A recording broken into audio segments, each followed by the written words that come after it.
Hayal et, bir fabrikanın dünyada değil, uzayın boşluğunda çalıştığını. İçinde işçiler yok, yer çekimi yok ama makineler çalışıyor.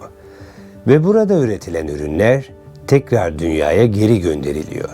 Bilim kurgu gibi geliyor ama artık gerçek. Çünkü bazı şirketler uzayda üretim yapmaya başladı ve bu yeni bir yarışı başlatabilir.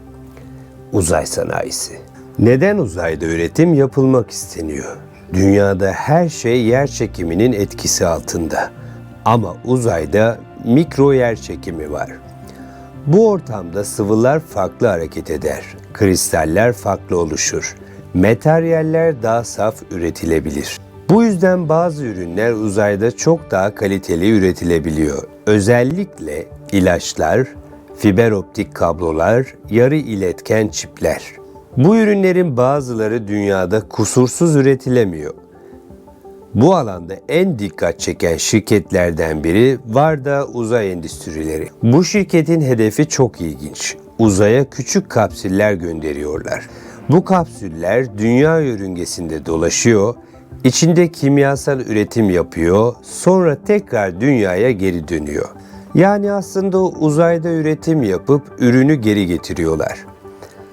Uzayda ilk üretilen şeylerden biri. Şirket ilk deneylerinde uzayda ilaç kristalleri üretmeyi başardı.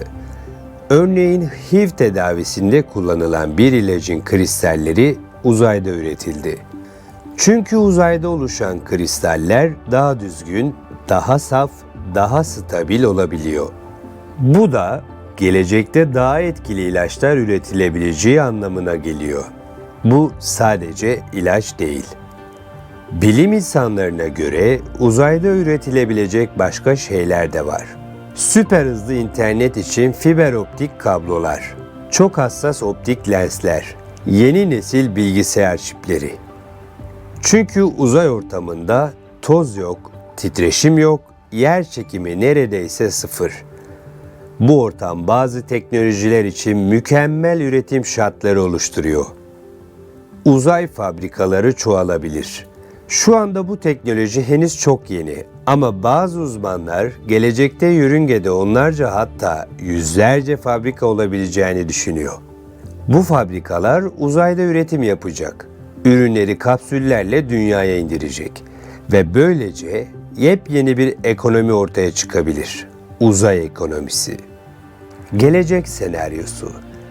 Bazı planlara göre ileride uzay istasyonlarında üretim yapılabilir. Astronotlar fabrikalarda çalışabilir. Hatta ayda bile üretim tesisleri kurulabilir. Bugün küçük kapsüllerle başlayan bu fikir, gelecekte uzaydaki ilk sanayi devrimi olabilir. Bir fabrikanın uzayda kurulması ilk bakışta pahalı ve mantıksız gibi görünebilir. Çünkü bir şeyi uzaya göndermek hala oldukça zor ve maliyetli. Ama bazı bilim insanlarına göre bazı ürünler için uzay aslında dünyadan çok daha iyi bir üretim ortamı sunuyor. Bunun en büyük nedeni ise yer çekimi. Dünyada üretim yapılırken yer çekimi birçok süreci etkiler.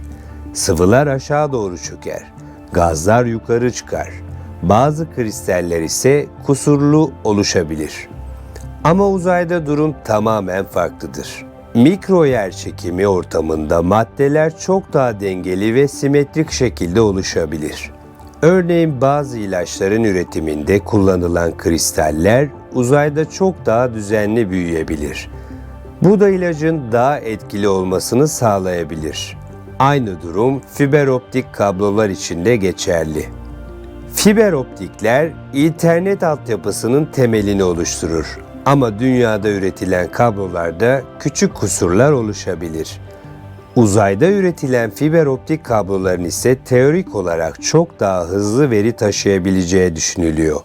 Bu yüzden bazı şirketler gelecekte internet altyapısının bir kısmının bile uzayda üretilebileceğini söylüyor. Bir başka ilginç alan ise yarı iletkenler. Bugün kullandığımız bilgisayarlar, telefonlar ve yapay zeka sistemleri yarı iletken çiplerle çalışıyor. Bu çiplerin üretimi son derece hassas bir süreç. En küçük titreşim veya toz parçacığı bile üretimi etkileyebilir. Uzay ortamı ise neredeyse tamamen titreşimsiz ve son derece temiz. Bu nedenle bazı araştırmacılar gelecekte en gelişmiş çiplerin uzayda üretilebileceğini düşünüyor. Eğer bu teknoloji gelişirse, dünyanın yörüngesinde dolaşan küçük fabrikalar sadece deney yapmakla kalmayacak. Gerçek ürünler üretip bunları tekrar dünyaya gönderen bir sanayi sistemi ortaya çıkabilir. Ve belki de gelecekte kullandığımız bazı teknolojilerin üzerinde şu yazı yer alacak. Bu ürün dünyada değil, uzayda üretildi. Bir zamanlar fabrikalar sadece şehirlerdeydi. Sonra denizlerde platformlar kuruldu. Şimdi ise üretim dünyanın dışında yapılmaya başlıyor. Belki de gelecekte kullanacağımız bazı ilaçların üzerinde şöyle yazacak: uzayda üretildi.